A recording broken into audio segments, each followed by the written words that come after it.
This is my dad, and these are his Batmobiles. So as some of you may have seen on my channel, a ways back for my birthday, my dad surprised me by customizing a McFarlane Batmobile. And not long after that, he ended up making a Batwing to go along with it. Feel free to check out that video on my channel. So the Batwing in particular was sized to scale with the Mezco figure. And that scales at 1/12, but for whatever reason, when we tried to scale the Batwing at 1/12, it really didn't work. We ended up having to do it at 1/10 scale. And I believe the wingspan of that came out to be about 36 inches. But the Batwing wasn't the only thing he created at that time. He actually ended up creating a second Batmobile that was a customized McFarlane Batmobile, the same one that you've seen from The Flash. And for this video, I'm going to go ahead and show you a couple of the main key differences between the two that he created for me and which one I like better in the end. So those of you that didn't catch the video on my first Batmobile, a little background on my father. Back in the 90s, he began sculpting at a relatively young age, and by the time I was in my teens, he was off sculpting model kits. Back in the day, these were known as garage kits. Now you've got Sideshow and Mezco and all these companies creating figures. You know, back then, model kits were, a lot of those were made by creators just like you and me who do things at their home. They were called garage kits because a lot of the times the figures were created, well, in the garage. And I'll speak to my own experiences with this because all I know is what I observed growing up. You know, he began sculpting things for himself, but eventually he was contracted to start sculpting model kits for companies. He would sculpt a model out of Super Sculpey. He would make his models about 1/6 scale, so they're about 12 inches tall.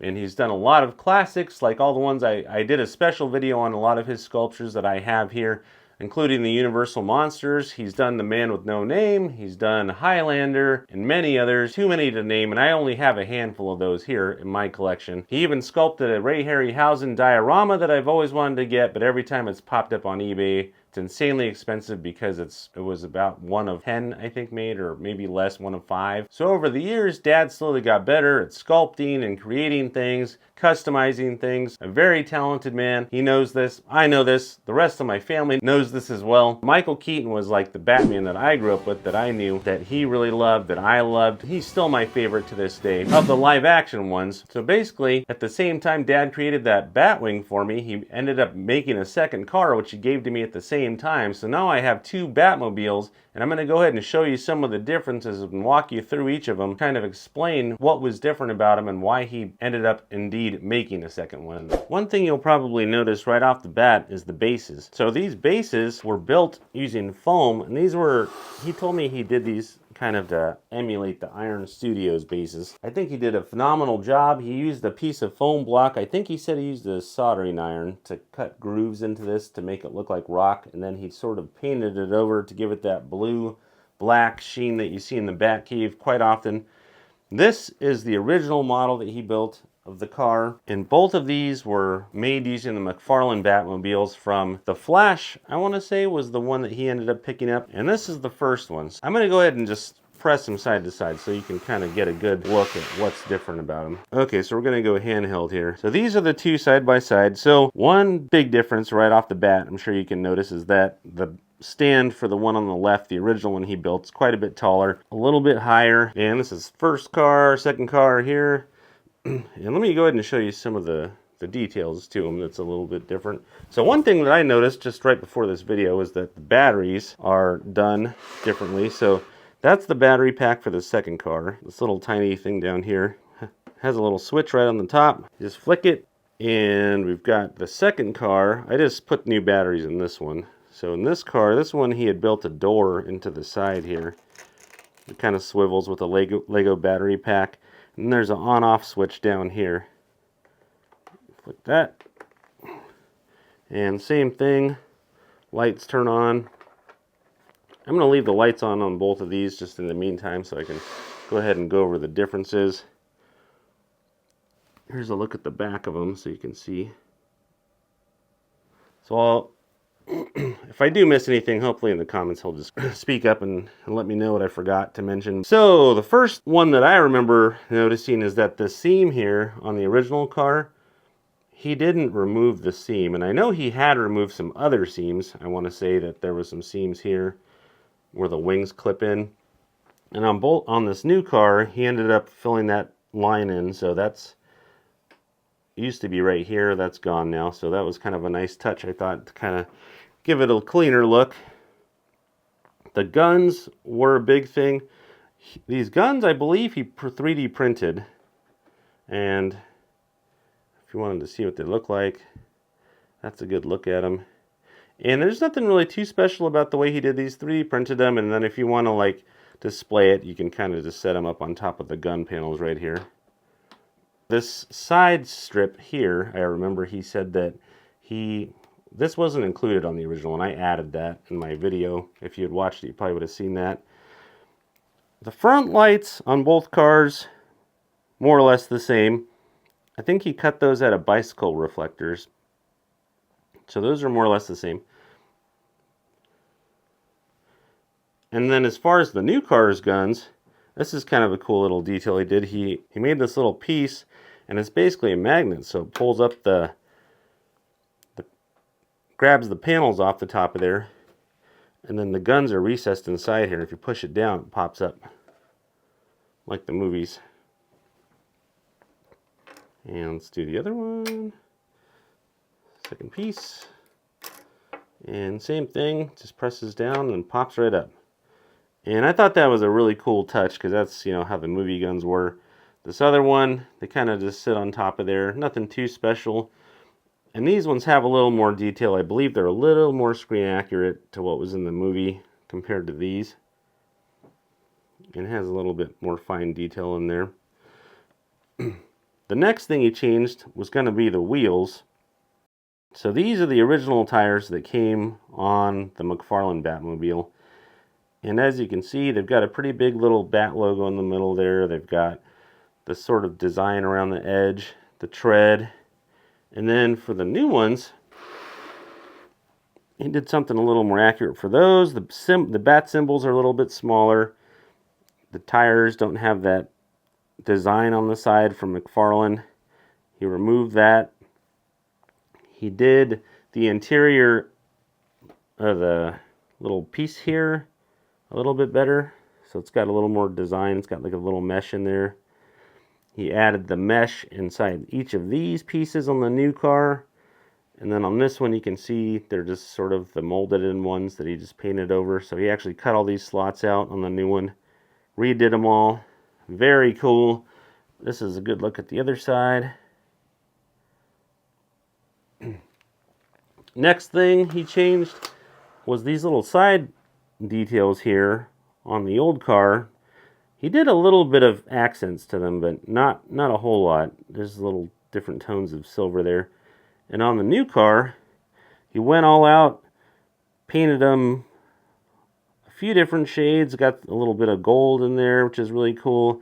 Has like a lighter silver underneath as the base of all those parts are attached to. And on this side, he added the little grappling hook too, which shoots out in the first Batman movies, you all know, when he swings around that corner. Really cool addition, I thought, for that piece. The canopies of each car, I want to say that he made each of these. And I know they make, I think Ramen Toys makes an actual canopy that's pre-made, but he made both of these by taking the original canopies, he chopped them up, lowered the profile, and then fixed the windows. And this one comes off pretty easy. You can just kind of pick it up and move it. As with this one, he had a button that you could push. I think it was how the original opened. And then it sort of popped up here. So moving on to the interiors of the cars, you can see that he did the lights a little bit different. So this is the original car here that he made. The window doesn't come off all the way. It kind of just slides up the way the old toy did. These seats, I believe he 3D printed those off of a website online, I don't know where. And then he sort of made gauges, all the little pieces in there. You can see that there's some custom dials that he made. And then if you look inside the interior, he had redone the entire dash panel here. Added all these little dials, the speedometer, all that stuff. All these little details, even put a little picture of the Joker in there, Jack Nicholson. And made the shifters with little pins. Really cool. When I saw that, I was blown away. I was like, man, that must have taken a long freaking time. I especially liked the way he did these little knobs here. I thought it was a really unique kind of looking thing. And I remember in the car, it has a similar shifter like that too, which is really cool. Added some blue lights down underneath. And the work he put into it is just incredible. I really, really love this. And then the new car, moving over here, this is a lot more screen accurate, he told me. All of the setup in this, the steering wheel here, the shifters have the 3 different, levers again. You've got all the little panels, the lights down there. Those don't light up just because they're so tiny. You think you'd probably need fiber optics or something, but it's got the little screen over here on the side. And I remember him saying that the seats themselves were screen accurate seats too, to what was in the first movie, as opposed to these seats, which were just some random race car seats I think you found online. So he kind of went over, redid the seats, revamped all this stuff in the middle here to try and make it a little bit more accurate. And I think it shows. And he also ended up adding the little sidestep pieces, because I guess in the movie, I want to say Vicky Vale's shoes were scratching the paint or something like that when she's jumping into the car. So they added those on there so that way you could get in without scratching the paint of the car. So for the back, you've got the original lights on the first car that he did, which are these ones here. And these were also, I believe, bicycle lenses for the brakes, I want to say. And he had that red light in there, which is really cool. And if you wanted to see inside there, it's got the little light. And then for the second one, he did more screen accurate lights for that one. So these are the lights he ended up doing for that. And these, if you look at the original movie, you'll see that the lights do kind of stick out from the car itself a little bit in the back, which is a neat little detail. So he ended up doing those to be more accurate. He changed the tailpipes here to make those more accurate as well.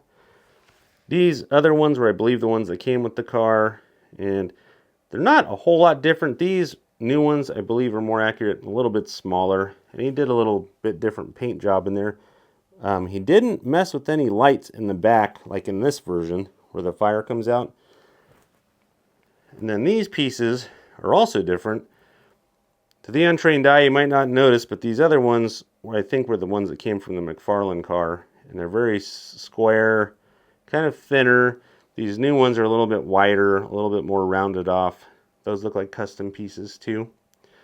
And then these little circles here are slightly more hollowed out on this version. The other version is just kind of like a little impression, sort of indent. And I believe those are the major changes that he did to these between the two cars.